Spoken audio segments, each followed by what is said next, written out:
दोस्तों कभी आपने सोचा है कि क्यों साउथ चाइना सी में अभी तक कोई भी कंट्री चाइना को रोक नहीं पा रही? क्यों साउथ चाइना सी में चाइना एक्चुअली अनस्टॉपेबल है? चलिए इसके कुछ कारण को जानने की कोशिश करते हैं। देखो सबसे पहली बात तो इश्यू है क्या? जब हम इश्यू के ऊपर बात करते हैं तो हमें ये पता लगता है कि साउथ चाइना सी में चाइना का कहना है कि ये हमारी ब्लू सॉइल है। मतलब ये चाइना की खुद की सॉइल देखने को मिलती है। तो ये एक जियोपॉलिटिकल इश्यू बन जाता है। कारण उसका ये है कि और बहुत सारी कंट्रीज़ हैं जैसे लाओस, थाईलैंड, वियतनाम, आप कंबोडिया, फिलिपीन, इंडोनेशिया, मलेशिया इनकी भी तो बाउंड्रीज़ यहाँ पे शेयर होती हैं, तो फिर इनके राइट्स क्यों नहीं है? इम्पोर्टेंट चीज़ ये है कि नेशन जैसे कि आपका जापान हो गया, ऑस्ट्रेलिया हो गया, यूएस हो गया, फिलिपीन इटसेल्फ हो गया, इंडिया हो गया, इन्होंने चाइना को काउंटर करने की कोशिश की है, but still they are unable to counter China. तो ऐसी क्या प्रॉब्लम है और ऐसी क्या कंडीशंस हैं? How much China is powerful जिसकी वजह से हम ये कह सकते हैं कि चाइना को काउंटर करना इज़ एक्चुअली इम्पॉसिबल। सबसे पहली और इंपॉर्टेंट चीज़ आती है मिलिट्री और नेवल सुप्रीमेसी। देखिए चाइना ने क्या किया है, जैसे आपका जो स्पार्टले आइलैंड देखने को मिलता है या मार्शल आइलैंड है, इसके आस-पास के रीजन में चाइना ने आर्टिफिशियल आइलैंड बनाना शुरू किए। अब ये जो आर्टिफिशियल आइलैंड चाइना ने बनाए, उसपे चाइना कहता है कि हमारा अपना क्लेम है और सिर्फ आइलैंड नहीं बनाए, वहाँ पे रडार सिस्टम, मिसाइल सिस्टम, वहाँ पे एयर स्ट्रिप सिस्टम, ये सब चाइना ने एस्टेब्लिश कर लिया। मतलब इन केस अगर वॉर होता है, तो चाइना उसके लिए भी रेडी है कि अगर वॉर हुआ, तो हम इसको टैकल कर लेंगे। दूसरा, largest navy in the world. China के पास सबसे बड़ी नेवी है वर्ल्ड की। और ऑटोमेटिक सी बात है, सिर्फ नेवी नहीं, इसके अलावा कोस्ट गार्ड, मिलिशिया, इनके अंदर भी चाइना हेवीली इन्वेस्ट करता है। तो डायरेक्ट मिलिट्री कन्फ्रंटेशन करने की बजाय चाइना कोस्ट गार्ड से अपनी एग्रेसिवनेस को वहाँ पे पोजेस करता है। अब इसके साथ-साथ में काफ़ी डिफिकल्ट प्रॉब्लम यहाँ भी आ जाती है, काफ़ी क्रिटिकल इश्यू यहाँ भी आ जाता है, जब इकोनॉमिक लिवरेज की बात आती है। आपको भी पता है, चाइना बहुत बड़ी इकोनॉमी है और यहाँ की जो कंट्रीज़ हैं, जैसे कि फिलिपीन या वियतनाम, ये चाइना के ऊपर काफ़ी ज़्यादा डिपेंडेंट हैं। अगर इवन इनको ट्रेड भी करना है, तो चाइना के बेल्ट एंड रोड इनिशिएटिव का फ़ायदा उठाएँगे, उससे उनका ट्रेड हो पाएगा। तो belt and road initiative China ने इस तरीके से फैलाया है कि चाइना अब इस रीजन के अंदर काफ़ी ज़्यादा डोमिनेटिंग है। इसके साथ-साथ में जो चाइना की मैन्युफैक्चरिंग कैपेबिलिटी है, क्योंकि इन कंट्रीज़ को अल्टीमेटली इम्पोर्ट तो करना पड़ेगा और you can change your friends but you can't change your neighbours. तो सवाल यहीं आ जाता है कि क्या ये कंट्री अपने नेबर को चेंज कर पाएंगी? वो पॉसिबल ही नहीं है। इश्यूज यहाँ भी देखने को मिलते हैं। फिर सवाल आता है स्ट्रेटेजिक डिप्लोमेसी का और डिवाइड एंड रूल टेक्निक्स का।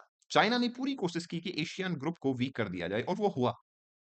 एशियान ग्रुप जो है उसके अंदर आपके ये कंट्रीज आते हैं, Vietnam, Cambodia, Malaysia, Indonesia, Brunei, तो इनको वीक करके चाइना इनसे वन ऑन वन डील करता है।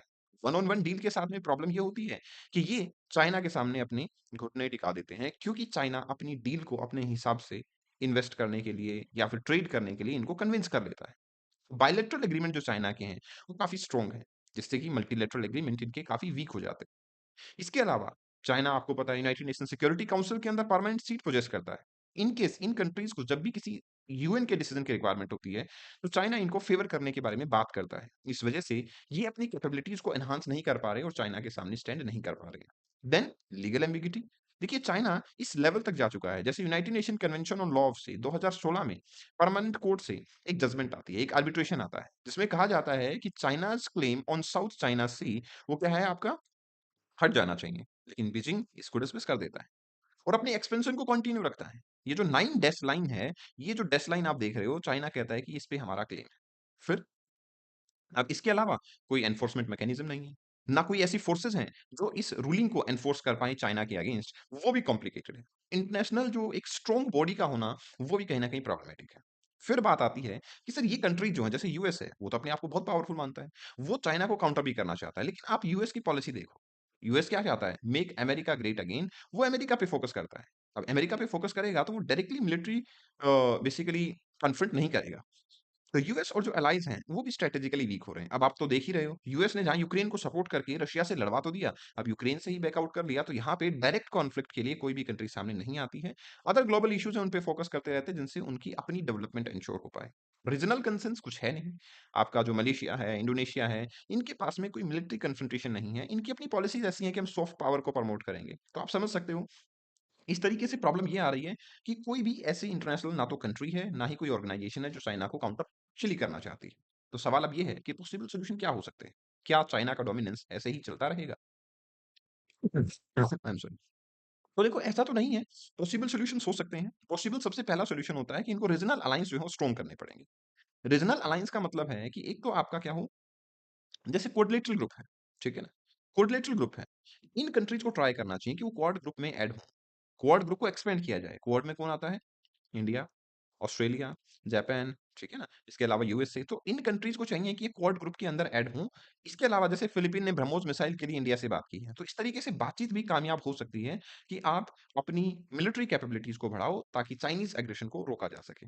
इसके अलावा मिलिट्री प्रेजेंस जो है वो भी इनको बढ़ानी पड़ेगी। इवन आई विल से कि इनको अपना मैरीटाइम डोमिनेंस बढ़ाना चाहिए। अपनी मिलिट्री और नेवल ड्रिल जो हैं एक-दूसरे के साथ में वो भी एनहांस करनी चाहिए। और अपार्ट फ्रॉम दिस, अगर जो भी आपके लीगल और डिप्लोमेटिक एफर्ट्स हैं, जहाँ से प्रेशराइज़ हो सकता है, वो भी करना चाहिए। दूसरी इंपॉर्टेंट चीज़, ये कंट्रीज़ इकोनॉमिकली चाइना पे काफ़ी डिपेंडेंट हैं।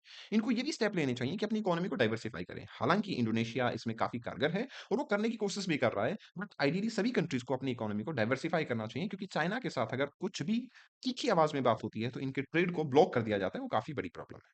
तो जैसा मैंने बताया कि क्वाड ग्रुपिंग के अंदर इनको ऐड होना चाहिए, और इसके अलावा एयू, केयूएस जैसे ग्रुप्स है, जिसमें आपका यूएस जैसी कंट्रीज़ देखने को मिल रही हैं, उनके साथ भी ग्रुपिंग इनको करनी चाहिए। आपका यूके जैसी कंट्रीज़ हैं, ऑस्ट्रेलिया है, तो इनके साथ में इनको ग्रुपिंग करनी चाहिए ताकि ये अपनी ग्रुपिंग को काफ़ी स्ट्रॉन्ग बना सकें।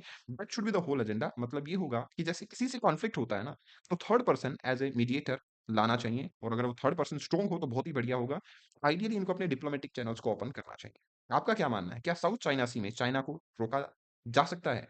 और अगर हाँ, तो क्या इसके अलावा कोई और मेथड हो सकता है जिसके थ्रू चाइना को साउथ चाइना सी में रोका जा सके? सेशन की पीडीएफ को आप कपिल भारद्वाज के Telegram channel, that is geography by Kapil Bhardwaj से डाउनलोड करेंगे। And this is my insta handle Kapil sir geography. You can follow me here. In case of any query you can talk to me here. Thank you very much. Best wishes.